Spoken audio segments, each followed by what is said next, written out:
Ostegunon guztioi, ikastetxe eta bestelako zentroetan Euskaraldia lantzeko proposamen didaktikoak aurkeztu dituzte. Ikastolen elkarteak Euskaraldiko lantaldearekin batera osatu du proposamena. Hala, Euskararen erabileran jauzi bat egiteko proposamena eramango dute ikasleek etxetara, gurasoen eta inguruko helduen xaxatzaile izan da.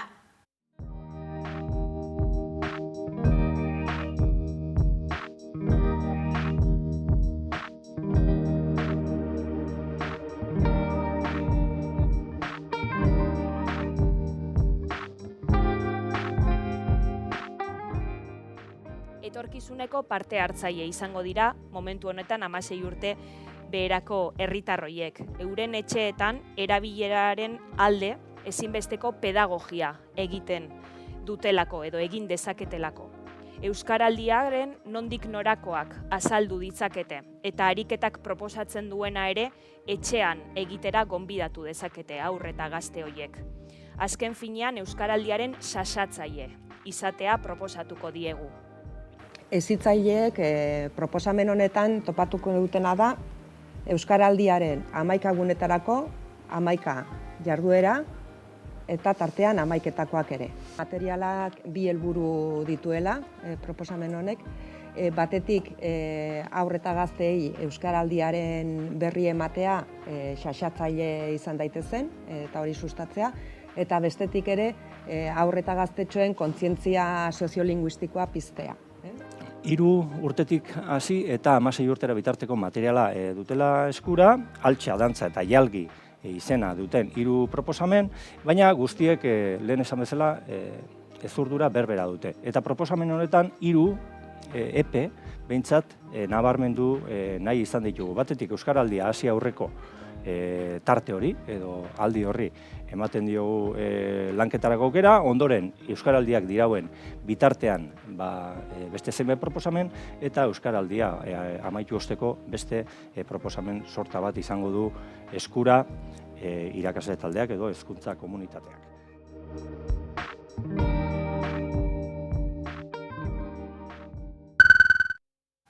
Euskararekin loturiko gaiekin segiz, Usurbilgo eta Astigarragako udalek helegiteak jaso dituzte udaltzainak hautatzeko prozesuetan euskarazko 3. hizkuntza eskakizuna zehazteagatik. Errekurtsoak gainerako udalek bide bera hartu ez dezaten beldurra sortzeko helburuz jarri dizkietela salatu dute.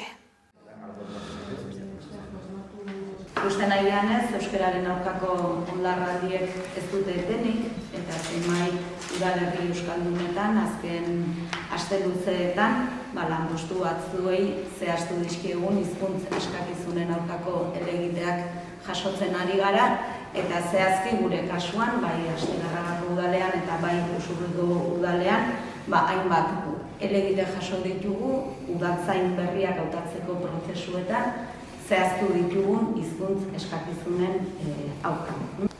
Funtsezko gogoeta zein da? Udaltzain batek herritarren aurrean egin behar dituen egikizunak baloratu behar dira ze hizkuntz eskakizun dagokion erabaki izate. Euskaraz bizi garen eta bizi nahi dugun herriotan, herritarrei ahoz zein idatzi zerbitzua euskaraz eta txukun eman nahi baldin badugu hizkuntz eskakizuna ez da nahi. Gure babesa adierazi nahi diegu Usurbilgo eta Astigarragako udalei eta baita txalatu ere eredugarri izatea. Eta udaltzainei 3. hizkuntz eskakizuna eskatzea. Ez da kasualitatea, udalerri euskaldunak izatea orain helegite hauek jasotzen ari direna. Eta bizitan esan da, argi dago beldurra sortzea dela helegite hauen helburua, baina udalei eredu izatea dagokigu eta epaile mehatxoen gainetik euskararen eta herritarren eskubideen defentsan jarraitzea dagokigu eta horretan. Ataungo Lizarrusti parketxeak berriro ireki ditu ateak erakusketa berritu batekin. Hala, zentroko hormek informazio berritua ematen dute inguruko biodibertsitateari eta geologiari buruz, baita haren historiari eta ondareari buruz ere. Gaurtik aurrera aurkitu ahal izango diren irudiek eta testuek bestak beste duela 4.000 urte baino gehiagotik inguru horretan ematen diren hartzaintza jarduerei buruzko informazioa ematen dute. Era berean, Euskal pertsonaia mitologikoak ezagutzera hurbiltzeko espazio batek osotzen du erakusketa. Aralarko ate nagusienetako batean gaude Ataungo Lizarrustiko portuan, baina biodibertsitatearen divulgaziorako toki ere bada. Gipuzkoan orotara 8 parketxa dute eta Lizarrustiko parketxa da horietako bat, oraintxe bertan eraikina berritu eta bizitu dute, eta hori hala, jakimina sustatu, bertako ondarea erakutsi eta ingurumenarekiko zaintza zabaldu nahi dute. 84ean parke natural izendatzen da Aralar eta hau irikitzen da aterpetxe bezala, gero aurrerago ere 2004ean okerrez bali manago egokitzapenak egiten dira eta gaurkoan berriro ere ateak zabaltzen ditu hainbat eta hainbat egokitzapen egin ostean. Hemen informazioa eta divulgazioa egitea aparte eta biodibertsitatearena eta ondarea bai basoarena, naturaren ikuspegitik eta bar, hemen gozatzeko aukera emango zaie Gipuzkoarrei, Euskaldunei eta gutako bakoitzari. Eta ekonomia arloan, legez astean 37,5 ordu lan egitea proposatzen duen aurre proiektua onartu du Espainiako gobernuak. Maite de Felipek azalduko digu. Espainiako gobernuko ministro kontseiluak dagoeneko onartu egin du lanaldia 37,5 ordura murrizteko aurre proiektua. Hau da, gure eguneroko lanaldiak ordu erdi gutxiago izatea. Baina, eraginik izango aldu honek Hego Euskal Herrian? Bada, Espainian baino eragin txikiagoa izango du. Dagoeneko, bertan negoziatzen diren lan hitzarmen gehienetan lanaldia 37,5 ordutik beherakoa da. Hala ere, badira lanaldi luzeagoa dutenak, 300.000 inguru Euskal Autonomia Erkidegoan eta 120.000 Nafarroan. Hauetako asko, Espainiako sektore eta enpresa hitzarmenei lotutakoak dira. Aurre proiektuak legez astean 37,5 ordu lan egitea proposatzen du. Hau da, gure eguneko lanaldiek ordu erdi gutxiago izatea. Gainera, legea ezartzean, lan ikuskaritzak automatikoki edozein langileren lanaldia ikusteko aukera izango du. Horrela, aparteko zenbat ordu gelditzen diren ordaindu gabe argitzea espero du gobernuak. Izan ere, Diazen esanetan, ogasunak oraindik behar baino diru gehiago biltzen baitu horren eraginez, naiz eta ordu poltsa hori apaldu egin den azken urteetan. Eta soldatekin zer gertatuko da, hau baita azken finean jendearen kezka nagusia, aldaketarik somatuko dugu. Soldatei eutsi egingo zaie lanaldia murriztua ere, hemendik aurrera legeak langileen deskonexiorako eskubidea jasoko duelako. Zer gertatuko da lanaldi partziala duten langileekin? Printzipioz, legearen arabera, haien lanaldiari eusten badiote, soldata handiagoa jaso beharko dute, proportzioan haien lanaldia luzeagoa izango delako.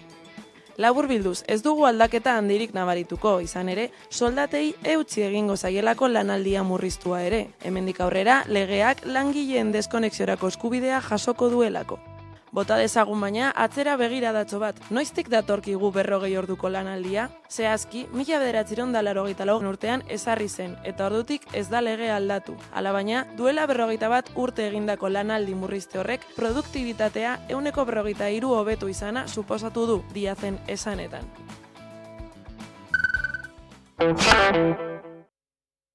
Ekonomiatik elkartasun jaialdietara ate joka dugu 40 minuturrok jaialdia. Euskal preso eta iheslarien aldeko elkartasun aletxoa jartzea helburu duen jaialdia datorren otsailaren 15ean ospatuko da. Euskal preso eta iheslarien aldeko elkartasun aletxoa ipintzea du helburu 40 minuturrok jaialdiak. Datorren otsailaren 15ean musikak eta elkartasunak berriz ere bat egingo dute Durangoko Landako gunean jaialdiaren 9. edizioan. Testu inguru aldaketak berez egingo du aurtengo edizioa. Presoen egoera aldatu da, baina presoen etxeratzeko aldarria presente dago oraindik. Testu inguru aldaketarekin eta beraien bideari amaiera ematen dieten Euskal Herriko hainbat ekitaldiren amaierarekin du lotura aurtengo indarrak batuz askatasunerantz lemak. Ekitaldi edo jaialdi askok amaiera motzuren ibilbideari. Satortxu zama baino zabinduz lasterbidean bat izenaldien moduen, eta horregaitik uste dugu inoz baino beharrezko bedala indarrak batzi eta batasun hori erakusti, ez? Nakar, anestesia, sune, tata eta denso, to, kainube eta beste hainbat talde izango dira oholtza gainean aurten. Zalantzan dagoenarentzat ondorengo mezua helarazi dute. Dudan dagoen pertsoni izango notzen, bera 40 minuturek torten bera letxu epintzen dauela eta ezinbesteko dela norbanakoek be honetan ardura hartzia eta orduan guztiz ongi etorria izango dela. Eta badala espazio bat disfrutetako bai, horretarako sortzen dugu bai. Egun guztiko gitaragoa dekozu, goizeko 10:00 hasite goizaldeko ordu biak arte. Así que zalantzan dagoenari izan etorteko eta disfrutetako guaz batera.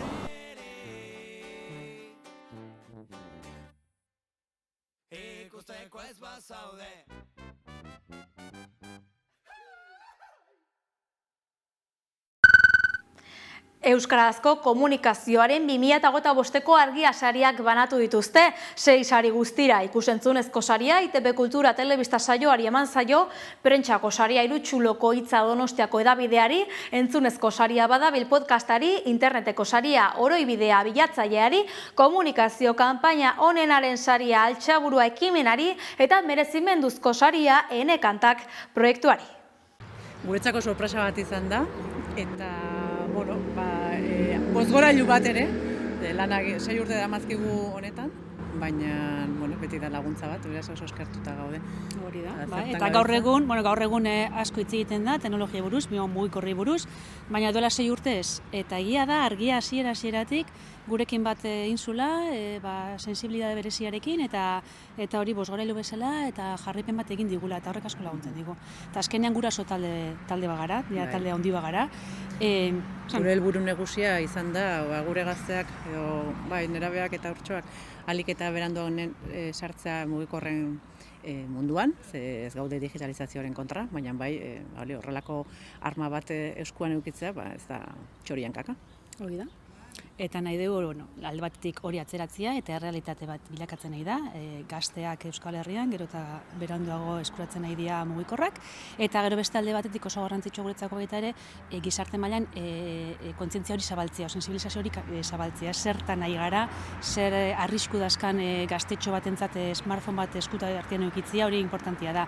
Eta gero arnazguneena ere guretzako garrantzitsua da, ikastetxeak arnazgune bilakata daiteke zen, ez talako leku bat mugikorrak erekin egoteko. Eta Izaskune kondo esan duen bezala ez gaude, ez mugikorraren kontra, ez teknologiaren kontra, ez digitalizazioaren kontra. Egin behar da gauzak, era arduratsu eta osasuntsu baten. Erabilera egoki bat. Bai, hori da, bai. Sorpresaz, uste dut jende gehienak hori esaten duela azteko, sorpresa sartu dugu saria, gero egia da,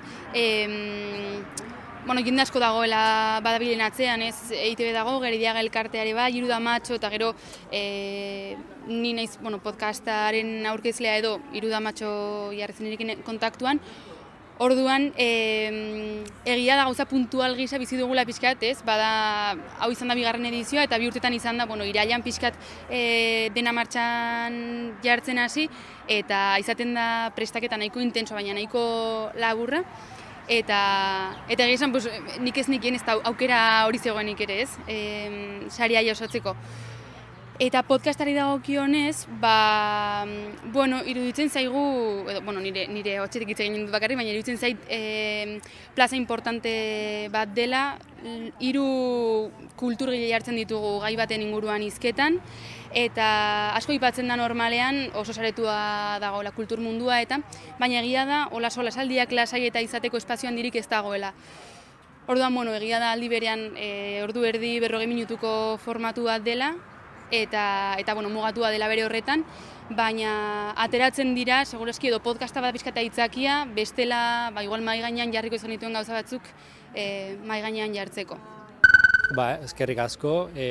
Nahiko lan horizontala etxen dugu, ez da jerarkisa handirik, eta nahiko auzo lan etxen duen lan bata, artistak bilatu, artistakin kontaktu jarri, eta gero urakin erreportaje bat landu eta emitiu. Sorpresa, ez genuen espero, gaina lantalde asko barrixakaz eta guztua eta arroe bai. Aurreko bardine, guk beti bilatzen dugu artistak foko handitxik kanpo da zenak eta aretxen atzetik ibiltzen gaz, eta holako jende barrixo topako zuen. Espero ez genuen sari bat izan da, ongi etorria dira beti sariak, baina hau bereziki garrantzitsua da guretzat, gainera jabetu garelako azken finean gure ibilbidean zehar usta desentekoa utzi dugula, ez? Eta arro egoteko arrazoi bat, ez? Eta atzera begira esaten duzu, merezi izan du, ez? Eta jarraituko dugu gainera, zegatik ez? bueno, ene kantak abesti eta bideoklipa sortzen ditugu. Hori abesti eta koreografia horrekin ikuskizun bat eskaintzen dugu ere, bueno, orain justo aurkeztu genuen ikuskizun berri bat Urrian, estrenatu genuen Atarrabian, Nafarroan, eta, bueno, deitzen da Bisonte Mastodontearen bila, joaten gara bisonte baten bila. Eta, bueno, eta hori ikusizkunetan, eta sare sozialetan, eta YouTubeen ikus dezakezu ene kantaken edukiak. Bueno, oso pozik gaude. Lanketa potentea egiten dugu egunero, lantalde oso polita gera, kazetaritza egiten dugun kazetaritza, gure kazetaritza eredua guretzat funtsezkoa da. Eta 20 urte betetzen ditugun urte honetan, gaudela prestatzen ekitaldi nagusia beste hainbat egitasmo, eta gaude kokatzen gure diskursoa eta importantzia hirian, momentu honetan jasotzea argia saria izaten ari da opari bat. Oso pozik gaude. Bai, eta, bueno, pixkat hori, gure ustez tokiko kazetaritzak ez dio erantzun marrolako anekdotei eta ez dakitolako umeen futbol partidoak eta bertso txapelketak baita ere, ez? Eta saiatzen gara auzoketako jaietan egoten, baina adibidez. Baina tokiko kazetaritzak erantzun behar dio ere garaian ezaugarritzen duten arazoei, ez? Eta bertatik errotik hasten direnei, ez? Eta hitz egiten dugunan eskuin muturra nola da posible, eskuin muturra estatu batutan gehiengoa izatea. Bueno, hori hasten dago gure auzoetan ere hasten dira segurtasunaren aitzakiarekin komentario arrazistak, komentario autoritarioak, euskal komunidadean ere pentsatzen dugula ez dagoela horrelako jarrerik ere ikusi ditugu, ez? Duela urte eta erdi, 2 urtetik ona gure auzoetan. Eta uste dugu tokiko kazetaritzak erronka hori erantzun behar diela, ez? Galdera okerrek eta erantzun okerrei galdera zuzenak planteatuz eta beste modu batean irakurriz ingurunea, ez? Tamalez, Donostia ez da salbuespen bat eta Europa osoan gertatzen ari den bezala, diskurso arrazista, fascista eta autoritarioa gora doaz. Eta gure egin beharra da desmontatzea horren atzan dauden interes fascistak, eta komunidade bizigarriak eraiki euskeraz eta aniztasunetik, ez? Eta guretzako Donostia hori da, auzo ez osatutako hiri anitz bat, eta Irutxuloko hitza ere, hori da, ez? Kulturarloan segiz, euskarazko ikusentzunezko gomendioi dagokionez pantailaren bestaldean dugu, beste behin ere, Gaizka Izagirre pantaiak euskarazeko kidea. Kaixo Gaizka? Iepa! Haue dira aste honetan euskaraz iritsi diren proposamenak. Filminen zeresan gehien ematen ari den film hoietakoa. The Substance, sustantzia, basatia gordina eta oso gorea. Stanley Kubrickek Black Mirrorren telesail bat zuzentzeko ardura izango balu, emaitza ziurrenik pelikula honen antzeko zerbait izango litzateke.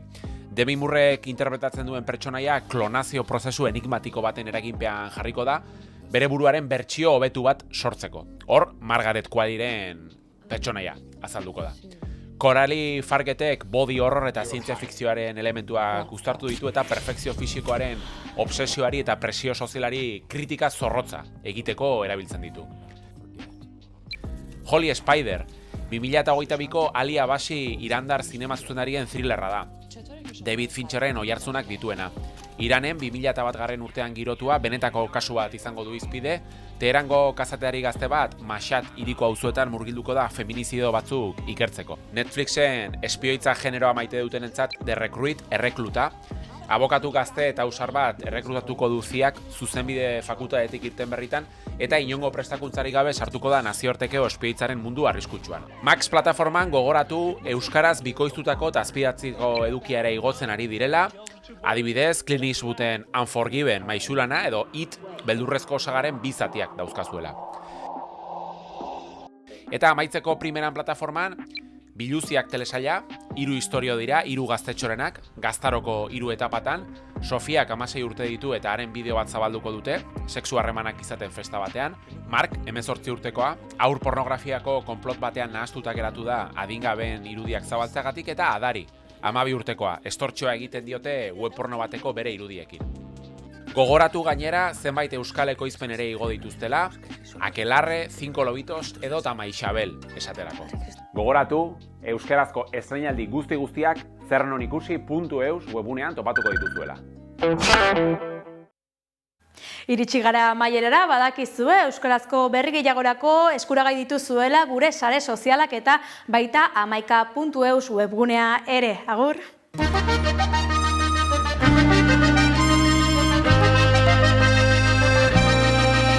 Ilargipean dantzari, da irrintzik amairen alababi.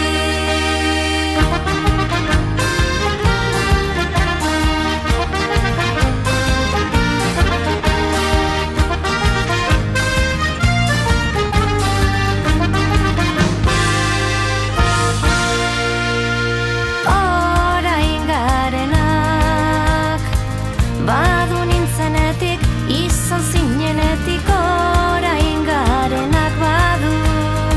Zutan erretakoetatik, abuztu hartan ginen, tartean amaikatik egan izarretatik, zigorraukiaren, azke bizizateagatik, hanbototik, mugarara, lararara, elkarrekin pasadaigun zorgin gaban, Espainien musu balaban, oparituz batuari pausu bana, da zirrieta algara, partizarrak ikusi gaitu zantanan, ilargipean dantzari, da irrintzik amariren alababi.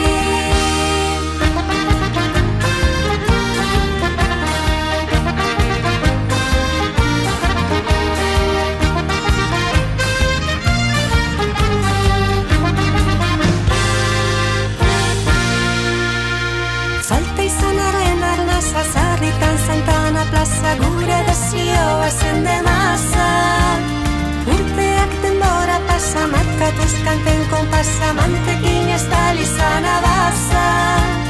Falta izanaren arnaza guztorein dugu jolasa, gora geurean abaza, gora motzen anabaza, izar gainean jolasa, markatuz kanten konpasa, biduranga Santana plaza. Hanbototik, mugarara, lararara, elkarrekin pasadaigun zorgin gaban, Espainien musu balaban, oparituz batuari pausu bana, da zirrieta algara, artizalak ikusi gaitu Santanan, ilargipean dantzari, da irrintzik amariren alababi.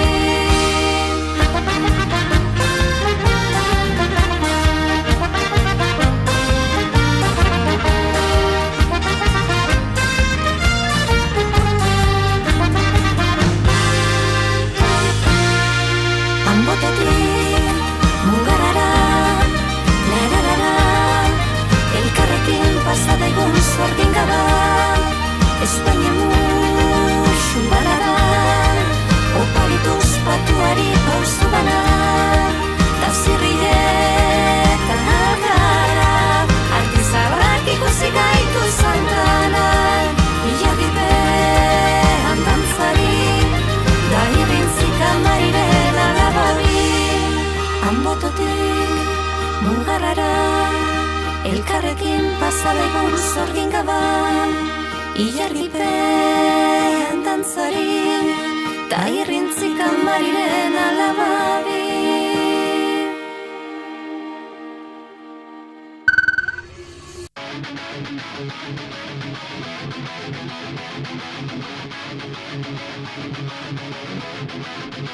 Yeah!